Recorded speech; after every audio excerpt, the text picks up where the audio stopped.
నమస్కారం. ఈటీవీ భారత్ కు స్వాగతం. మీరు చూస్తున్నారు న్యూస్ టైం. రుణమాఫీకి 2023 డిసెంబర్ 9 కట్ ఆఫ్ తేదీ. మంత్రివర్గ సమావేశంలో నిర్ణయం. బడ్జెట్ పద్దులపై కూడా చర్చ.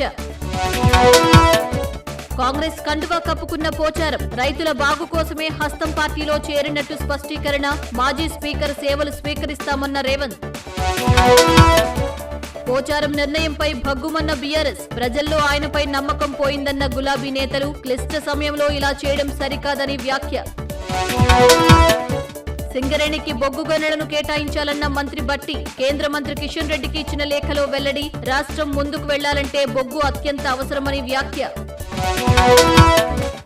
ఆదాయం కోసం బొగ్గు గనులు వేలం వేయడం లేదన్న కేంద్ర మంత్రి. సుప్రీంకోర్టు ఆదేశాలతోనే ముందుకెడుతున్నామన్న కిషన్ రెడ్డి. సింగరేణిపై ప్రధానితో మాట్లాడతానని హామీ. బొగ్గు గనుల వేలం సింగరేణికి ఉరివేయడమేనన్న జగదీష్ రెడ్డి. ఈ విషయంలో కేసీఆర్ పై నిందలు మోపుతున్నారని ధ్వజం. బొగ్గు గనుల అంశంలో ప్రశ్నిస్తే ఎదురుదాడి చేస్తున్నారని వ్యాఖ్య. మహిళా శక్తి క్యాంటీన్లకు రాష్ట్ర ప్రభుత్వం శ్రీకారం. సచివాలయంలో ప్రారంభించిన మంత్రి సీతక్క. నాణ్యమైన భోజనం అందించాలని మహిళా సంఘాలకు సూచన.